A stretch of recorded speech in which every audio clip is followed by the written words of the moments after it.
Selam aleikum të nderuar shikues të podcastit të Mefitinisit e Tovës, Mesazhi Islame. Kësaj javë do të vazhdojmë një temë të interesante që ka të bëjë me identitetin e muslimanit. Pra, identiteti musliman tradit apo vetdije. Është një temë interesante të cilën do ta trajtoj hoxha i nderuar Resul Efendi Ahmedi, imam në xhamin e Skinit e Tovë. Selam aleikum hoxha i nderuar dhe mirë se erdhe. Aleikum selam, mirë që ju gjetëm, ju falenderit për ftesën që na e bën të jemi pjesë e këtij podcasti dhe të mundohemi të trajtojmë me disa fjalë temën që ndoshta na prek të gjithëve sot. Identiteti musliman, a është tradit apo është vetdije e jona? Faleminderit që pranuat jeni pjesë e këtij podcasti, Allah ju shpërblet.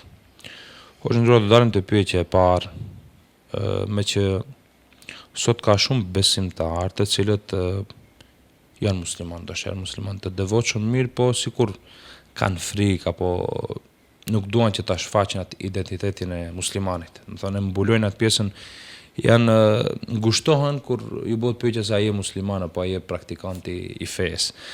Dhe sot ne e ruajmë identitetin musliman si vetdije të gjallë apo po e lëmë të mbetet vetëm si traditë. Do thonë jemi musliman, po kjo është pjesë e traditës tonë. Pjesë e traditës tonë, po. Mendoj se kjo është një nga pyetjet më të rëndësishme, ndoshta të kohës së sotshme për shoqërinë tonë. Pra duhet ta themi qartë, tradita fetare nuk është diçka që nuk ka vlerë. Përkundrazi, tradita fetare i ka vlerat e veta.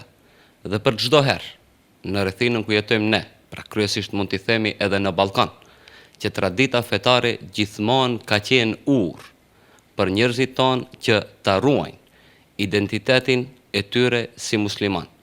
Por këtu është edhe problemi, pasi që kur tradita mbetet pa e mbushur me diçka brenda, atëherë nuk është e mjaftueshme që ne të deklarojmë pjesën e fetarësisë sonë.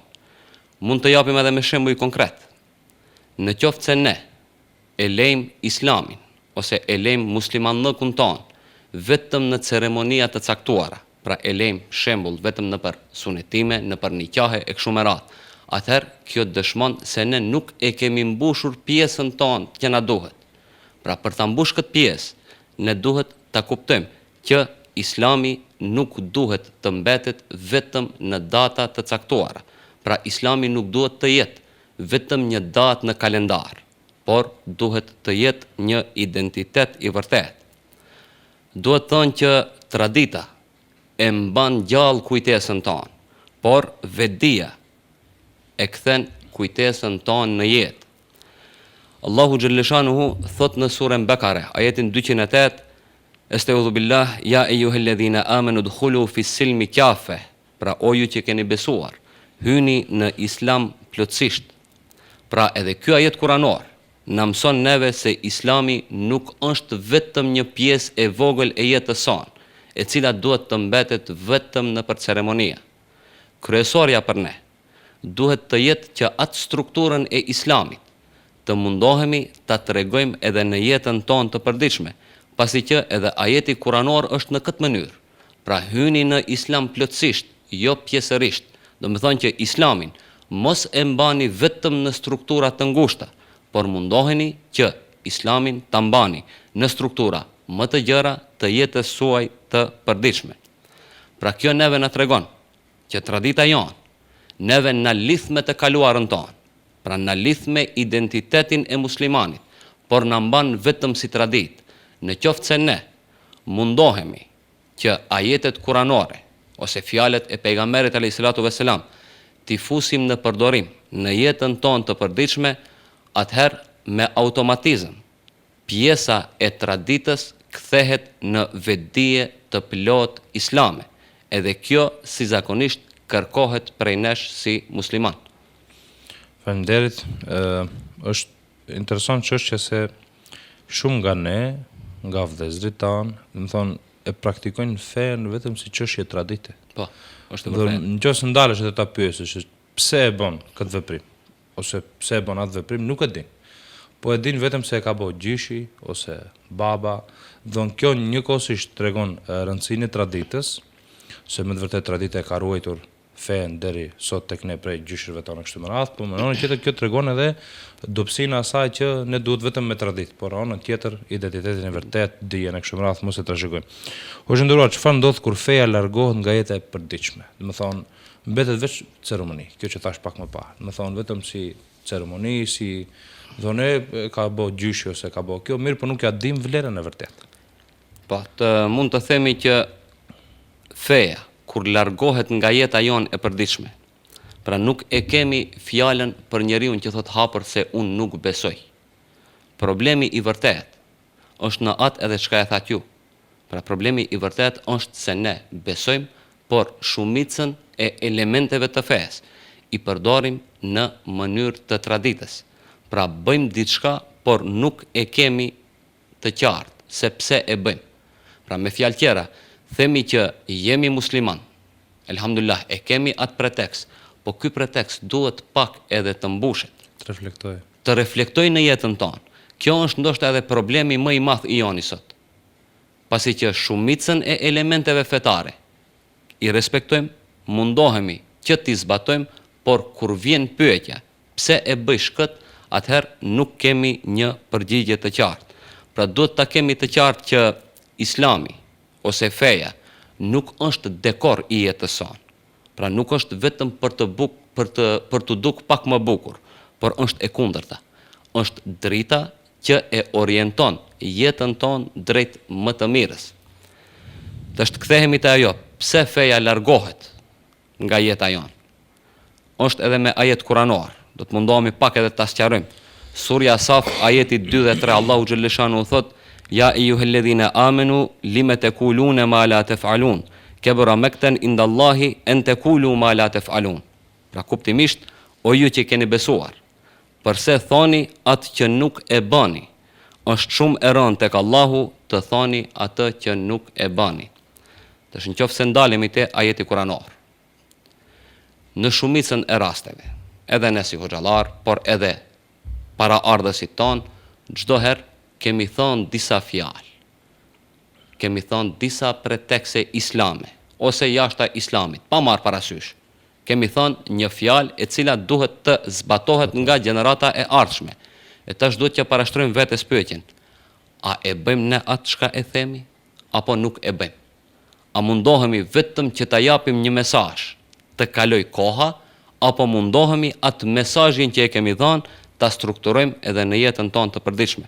Pra edhe Allahu xhalleshanu na tregon qartë në këtë ajet kuranor që do të na pyete për atë çka e bëjmë. Do të thonë, e thua fjalën, ajo fjala duhet të mbushet me punë. Është në çdo strukturë të jetës kjo. Por fatkeqësisht, ne sot si musliman sikur jemi larguar pak prej kësaj. Edhe kjo është ajo që na bën problemin, që feja largohet nga jeta jonë e përditshme, pasi që ne i mbyllim me dorën tonë kornizat e islamit. Pra e ngushtojmë islamin vetëm në disa struktura të caktuara, vetëm në ceremoniat familjare, vetëm në xhami e kështu me radhë. E kemi kufizuar pak E kemi kufizuar si tepër, edhe prandaj ndodhin problemet që ne i kemi sot. Dhe mendoj që në qoftë se ne dëshirojmë që islamin, ose t'i themi fen, ta kthejmë në përditshmërinë tonë, që të mos largohet prej nesh, duhet të kemi kujdes me atë çka e flasim dhe atë çka e veprojmë. Pra nuk duhet të jenë kontradikte në mes vete. Ajo çka flitet duhet edhe të veprohet, jo të mbetet vetëm si një fjalë e thatë. Pra kjo është mesazhi që ne duhet ta kuptojmë. Pjesa tjetër, kur feja del nga jeta jonë e përditshme, me automatizëm dobësohet edhe karakteri jonë si njerëz. Pse dobësohet karakteri jonë si njerëz? Pasi që ne me islamin e mësojmë sinqeritetin. Ne me islamin e mësojmë devotshmërinë. Ne me islamin e mësojmë drejtësinë. Ne me islamin e mësojmë ibadetin. Pra të gjitha strukturat e jetës sonë, ne i mësojmë me islamin. Dhe kjo e formon një karakter të fortë të besimtarit, ose të njeriut. Po në qoftë se ne e largojmë trajtën e parë, pra e largojmë pjesën e islamit, atëherë pjesa e dytë mbetet bosh dhe mbetet e thatë, pasi që largohet sinqeriteti, largohet devotshmëria, largohet ahlaku, largohet islami e kështu me radhë. Pra shumë të rajta ne i humbim kur islamin e lejmë vetëm me fjalë të thata, pa pat kujdes në zbatimin e atyne. E lëm në 4 muret e xhamisë. Shpesh duhet jemi edhe vetë kritik, ne shpesh ndëgjojmë një thënie të cilën në xhamati e përdoren për ta ngushtuar ose për të bërë shaka me hoxhallarët. Hoxha thot mos bëni çka them unë, por mos bëni çka bëj unë. Po. Realisht duhet jemi vetë kritik që ne shpesh prekemi me këtë fjalë dhe është një fjalë që nuk e di nga ka prejardhjen, por është një fjalë e cila xhamati e përdorin shpesh për të na ngacmuar ne hoxhallarëve. Po nëse e shikojmë nga një kënd tjetër, kënd vështrim tjetër, nëse urrejmë ne si hoxhallar, këtë fjalë duhet bëjmë gjithçka që kjo fjalë mos jemi pjesë e kësaj fjalë, pjesë e kësaj thënie. Duhet ta dëshmojmë atë çka e themi. Ta dëshmojmë atë që e themi, që urdhërojmë. Hoxhë nderuar, kemi një problem me të rinjt sot, të cilët shpesh i ikin asaj pjesës të identitetit musliman. Do mundohen ta fshehin atë që janë musliman. Jo se e deklarojnë me gojë, por me veprimet që i bëjnë dhe sidomos flas edhe jashtë, jo vetëm këtu në Maqedoni, por edhe besimtarët që jashtë të rinjt, për shkak të disa stereotipeve që janë krijuar, disa përshtypjeve që janë krijuar për Islamin dhe muslimanët, shpesh të rinjt ngushtohen ta pranojnë se janë musliman. Pse brezi i ri më fort përjeton këtë krizën e identitetit musliman? Cilat janë arsyet? Pra duhet ta kemi një herë të qartë që rinia e sotshme jeton në një botë krejtësisht më ndryshe se sa brezat e kaluar. Shembull, në kohënat më para, në kohënat e prindërve tanë, në kohënat e gjyshërve tanë, ka qenë një strukturë pak më e ngushtë. Pra ka qenë shtëpia, ka qenë mohalla, ka qenë xhamia, edhe ka mbaru. Domethënë në 3 struktura njeriu e ka formuar një farë karakteri të vetin. Ndërsa sot është pak më ndryshe. Sot njeriu nuk formohet vetëm në këto 3 suaza. Është edhe suaza e 4, e cila neve na sjell këtë krizën. Pra është suaza e ekranit, ose ti themi e teknologjisë.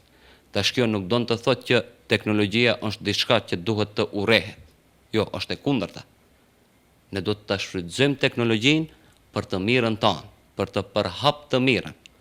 Por është problemi që ne, si hoxhallar, ose ti themi si prindër, sa punojmë me fëmijët tonë që atë që do e marrë prej ekranit, të mos e bëje në jetën e tij të përditshme. Se sot nëpër ekrane ne shohim mënyra të ndryshme të jetesave, shohim vlera të ndryshme, shohim gjuhë të ndryshme, ku shumica prej këtyre fatkeqësisht nuk përputhen me pjesën e karakteristikave të një muslimani, ose ti themi më gjerë, nuk përputhen me karakteristikat e islamit. Pra kjo do të thotë që ne të rinjt, se është tema për të rinjt, them që ata e kanë krizën më të madhe. Nuk duhet që ti themi vetëm mos e bën këtë, mos e bën atë. Kjo është normale, që harami është haram, halali është halal. Kjo nuk ndryshon, nuk diskutohet. Por nga ana tjetër, ne atyne të rive duhet t'u japim pak më tepër dashuri për islamin. Duhet t'u tregojmë atyne që islami nuk është vetëm brenda mureve të xhamisë, se kjo është problemi më i madh. Pra kjo kriza që ka ardhur sot e identitetit musliman, veçanërisht të rinjt, bëhet shkak çështja se ne islamin e kemi mbyll në xhami. Në shumicën e rasteve, ne islamin e kërkojmë brenda 4 mureve të xhamisë. Tash brenda 4 mureve të xhamisë është e ditshme se çka bëhet. Kjo ardh, për shembull, për ta fal një X namazi, pa marrë parasysh, do mbaroje namazi edhe do dalish jashtë. Tash çështja fillon te dera e xhamisë, jo në brendësinë e xhamisë. Se në brendësinë e xhamisë nuk ka telashe me një fjalë. Nuk kemi probleme. Se gjithë kemi ardhur ta kryejmë obligimin që e kemi para Allahu xhaleshanu. Po në pjesën e jashtme, sa e bartim atë që e kemi marrë brenda. Shumë me fjalë tjera, a e kemi lënë namazin brenda në xhami apo e kemi marrë namazin me veten tonë? Pra në qoftë se ne e lejmë namazin brenda xhamisë, atëherë kjo kriza që e kemi do të shtohet ende më tepër. Pra ne islamin duhet ta tregojmë në rrugë. Pra duhet të jemi pozitiv, duhet të jemi shembuj për të tjerët. Pra shembull nuk mund të bëhesh vetëm duke fal 5 kohë në ditë. Pra shembull për një të ri ose për dikën që nuk beson në Islam, ka një fe tjetër që e beson, duhet të bëhesh shembull jashtë mureve të xhamisë. Pra nuk duhet që të vije puna që dikush të çohet dhe të thosë nëse se janë kështu muslimanat, atëherë ne çka kërkojmë. Pra kjo është problemi. Nuk duhet që Islami të mbyllet brenda xhamisë. Pra është edhe ajet kuranor, Allahu xhaleshanu thot në surën Tahrim, ja ayyuhalladhina amanu ku anfusakum wa ahlikum nara. Pra o ju që keni besuar, ruajeni veten dhe familjet tuaja nga zjarri. Pra Allahu xhaleshanu këtu neve na jep një mesazh. Islami nuk është individuale. Se njëherë thot ruaje veten, pastaj Allahu xhaleshanu thot ruaje familjen. E tash në qoftë se ne si prindër e ruajmë veten, pikë së pari, së dyti, e ruajmë familjen tonë, me automatizëm, kur dalim jashtë shtëpisë, fillojmë që ta tregojmë atë Islamin që e kemi marrë. Pra nuk duhet ta lejmë vetëm në fjalë. Pra duhet që edukata jonë të jetë edukat e pastër islame. Ne e dim që edhe ndër piksynimet e pejgamberit alayhis salatu vesselam ka qenë që të formohet ahlaku në nivelin më të lartë. E ne duhet të jemi pjesë e asaj që e marrin atë ahlak të pastër të islamit dhe e shpërndajnë në brezat e ardhshëm. Vetëm në këtë mënyrë ne mundemi që ta mposhtim këtë krizën e identitetit që e kemi. Dhe besoj që çdo kush prej nesh, çdo njeri, pa marrë parasysh a është hoxh, a është doktor, a është profesor, nuk ka lidhje në cilën strukturë është. Islami është për të gjitha strukturat, nuk është vetëm për hoxhallarët. Për çdo stres. Është për çdo stres. Edhe çdo stres i ka përgjegjësitë e veta, por është vetëm një përgjegjësi që nuk ndryshon. Përgjegjësia e prindit ndaj fëmijës. Pra si prind nuk je i obliguar vetëm ta ushqesh fëmin dhe ta çysh në shkollë, ta shkollish. Është pak edhe pjesa tjetër.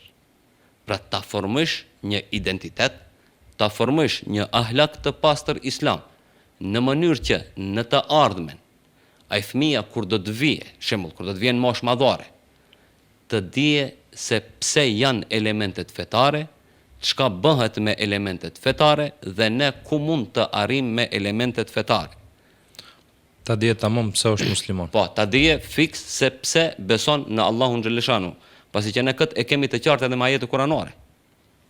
Në qoftë se ne bëhemi musliman të mirë, ti themi, Merr fillt. me automatizëm, edhe jeta jonë e përditshme fillon që të strukturohet pak më ndryshe. Fillojmë t'i shohim xhanat pak më ndryshe. Pra e analizojmë jetën në mënyrë më të pastër dhe në mënyrë më të sinqertë. Pse? Pasi që Islami neve na e mëson këtë çështje. Pra Islami të thotë që nuk duhet ta humbish identitetin e muslimanit. Duhet ta mbajsh atë identitet. Por mënyra se si ushqehet ai identiteti është e qartë. Lidhja me Allahun xhaleshanuhu, zbatimi i urdhrave të Allahut xhaleshanuhu, zbatimi i urdhrave të pejgamberit alayhis salatu vesselam. Vetëm në këtë mënyrë ne mund të themi që ne mund ta mposhtim krizën që sot e kemi në trevat tona, por edhe në globalizëm mund ta themi. Globalisht. Se si e that edhe vet, sot të rit e kemi pak problem që të dëshmojnë që janë musliman ose ta thuajnë hapur që ne besojmë në islam. Këtu duhet të kemi kujdes, ose të mund të themi që mesazhi më kryesor i kësaj pikës duhet të jetë kjo. Rinia nuk humbet vetëm nga jashtë. Se ne problemin si zakonisht e kërkojmë jashtë, është e kundërta.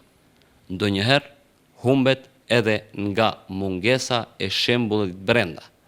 Pra në qoftë se ne nuk mund të arrijmë që të jemi shembuj konkret për të rijt tanë ose për brezin e ardhshëm, atëherë me automatizëm fillon që të humbet karakteri i muslimanit, fillon që të humbet identiteti i muslimanit. Ndoshta sot në këtë nuk mund ta vërejmë, por gjeneratat e ardhshme do ta kenë shumë më të rëndë se ne. Në qoftë se ne nuk punojmë, e ardhmja e atyre besoj që do të jetë më problematike në Do të kemi çështjen pasojë. e identitetit të muslimanit. Allah është përbleft. O zhënduar, si mund sot një musliman të ruajë identitetin, më thonë, si më thonë, identitet musliman dhe jo vetëm si emër. Jo vetëm si sa për sy e faqe. Pa. Identiteti musliman do ta kemi një herë të qartë që nuk ruhet vetëm me slogane. Pra mund të themi që nuk duhet të jetë preteksti vetëm unë jam musliman. Duhet të mbushet me diçka pak më tepër. Edhe mbushja e kësaj, pra mbushja e fjalës unë jam musliman, e ka një farë sistematizimi të vet, e ka një farë strukture të vete. Me shembuj të shkojmë. Në qoftë se ne dëshirojmë që të bëjmë diçka të mirë në të ardhmen, në emër të Islamit, fëmijën ku e çojmë? E çojmë një herë në mektep xhamis. Pse? Ta mësoje Kur'anin familjar, ti mësoje shartet e Islamit, dihet diçka pak më tepër për Islamin. Pra mundohemi që ta çojmë me një sistematik. Edhe sistematika që përdoret në xhamiat tona, besoj që është sistematika e duhur, që ai fëmiu të paktën ta ketë një temel pak më të sakt në Islam. Në qoftë se ne e mësojmë Islamin vetëm në për video të shkurta në rrjetet sociale, vetëm në fjalën e dikujt, atëherë është problem, pasi që struktura ose temeli i Islamit nuk hudhet si që duhet, pra mbetet i mangët, dhe mbi të nuk e ke mundësinë që të bësh diçka më të mirë ose diçka më të pastër. Pra duhet që të ndiqet një farë sistematike për të arrit në atë pjesën që ne ta ruajmë atë identitetin ton si musliman. Të shkojmë me ajete kuranore. Allahu xhaleshanu në surën Zumer, ajeti 9 thot: Kul hel yastawi alladhina ya'lamun walladhina la ya'lamun. Pra thuani, a janë të barabartë ata që dinë dhe ata që nuk dinë. Pra, ta marrim me çështjen fetare. Kur të duhet diçka, ku drejtohesh pikë së pari? Duhet të drejtohesh te hoxha i xhamis, te hoxha i lagjes, te hoxha i fshatit, pa marr parasysh. Domethënë në xhamin ku e ke më afër. Pse? Pasi që ai hoxha i atij vendit të njeh më mirë, ta din hallin më mirë. Dhe me automatizëm përgjigja ose ti themi mënyra e përgjigjes që do ta jape ai hoxh është pak më e mirë për ne. Është pak më e kapshme se ta din brendësinë. Nga ana tjetër, në qoftë se ne mundohemi që atë hallin që e kemi të mos e kajmë te hoxha, të shkojmë në rrjetet sociale, në për statuse, në kohat e sotshme, shkojmë ta pyetim ChatGPT-n, me automatizëm nuk do të mund të marrim një përgjigje të saktë. Se struktura e internetit ta jep një farë lloj përgjigje, por atë zbërthimin e asaj nuk ta bën. Karakterin nuk ta din. Karakterin nuk ta din, nuk ta din mënyrën e jetesës, nuk ta din thelbin familjar. Është e njëjta edhe në struktura tjera. Kur kemi problem me makinën, shembull, ç'është mekaniku, pa marr parasysh që ne edhe te mekaniku kur shkojmë i tregojmë diçka atij. Nuk bën kjo, nuk bën ajo, por ai prap e din punën e vet. Pse? Është mjeshtër i asaj punës dhe ai e rregullon punën. E njëjta do të jetë edhe në Islam. Pra duhet që si pikë të parë ne ta kemi të pyesim hoxhën tonë të vendit. Duhet të drejtohemi personit i cili është kompetent për atë punë. Jo të shkojmë me rrjete sociale, me statuse, e kam gjuhë fallanin, e kam gjuhë filanin, ChatGPT-ja e kështu me radhë, se çdo gjë që e ndëgjojmë ne, ose çdo status që e shohim, çdo video që e shohim, nuk është e plotë. Pra merret ndonjëherë, ka raste kur merret vetëm një pjesë e videos. Dhe ne i bëjmë punët tona sipas asaj pjesës. Po ajo e ka edhe një të ardhme. Po e ka edhe një pjesë përpara. Është edhe majetet kuranore. Kalon te surja Maun, mirë për ato që e falin namazin, po për çka? Për sy e për faqësi. Pra, vazhdon ajeti kuranor. Ka edhe një vazhdim tjetër. E njëjta është, në qoftë se mundohemi ta marrim vetëm prej videove të shkurta, vetëm prej rrjeteve sociale, është problem se ne atëherë nuk do të mundemi ta ruajmë identitetin si musliman, por në fund të gjithë kësaj nuk do të mundemi të thuajmë as që unë jam musliman. Pra do të na vi turp, do të na vi mbare me një fjalë, pse? Pasi që vetëm me dorën tonë ne e kemi prish strukturën tonë të jetesës, e kemi prish strukturën tonë të identitetit si musliman. Dhe kjo besoj që duhet që çdo prind të ketë kujdes, çdo i ri duhet të ketë kujdes. Pra Islami, feja, identiteti musliman në përgjithësi nuk merret vetëm me të ndëgjume ose vetëm me të shikume ndonjë video të shkurt. Pra duhet pak më tepër t'i japim përkushtim edhe vetes tonë, duhet pak më tepër t'i japim përkushtim edhe çështjes fetare. Dhe më kryesorja është që Islamin të mos e kërkojmë vetëm brenda mureve të xhamisë. Duhet të dalim jashtë, aty ta tregojmë atë muslimanllukun e vërtet, aty ta tregojmë Islamin e vërtet, se sjellja jonë që bëhet jashtë xhamisë mund të bëhet sebeb që dikush të afrohet me xhamin. Pra dikush të afrohet me të vërtetën, dikush të afrohet me fjalën e Allahut xhaleshanu.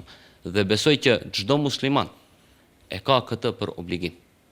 Se vetëm në këtë mënyrë ruhet edhe identiteti, ruhen edhe vlerat fetare, ruhen edhe vlerat familjare, ruhet edhe fjala e Allahut xhaleshanu, ruhet edhe pjesa tek fjalët e pejgamberit alayhis salatu vesselam e kështu me radhë.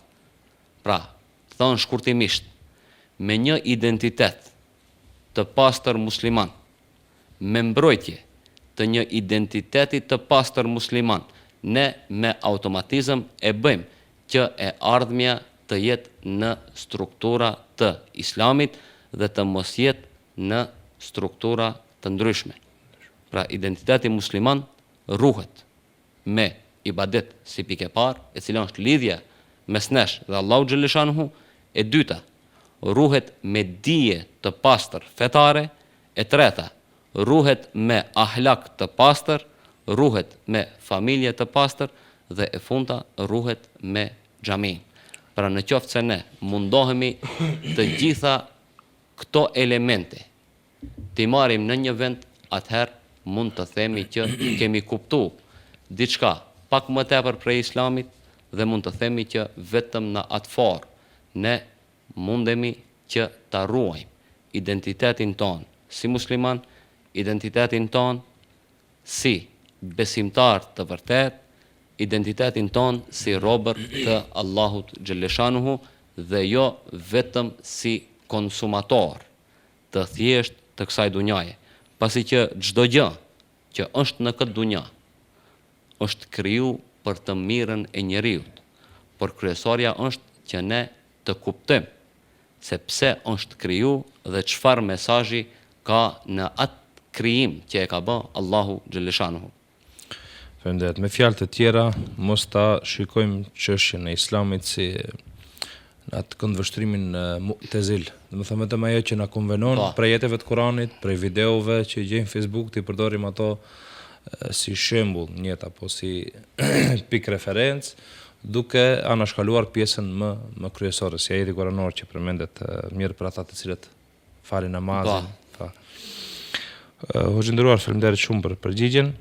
Cili është mesazhi juaj për në fund, për dëgjuesit dhe shikuesit? Për në fund mund të themi që duhet të kemi kujdes se prej ku e marrim Islamin dhe si e marrim Islamin. Pika më kryesore, duhet që ne t'i zbatojmë të gjitha urdhrat e Islamit, pra të futemi në Islam plotësisht, jo pjesërisht.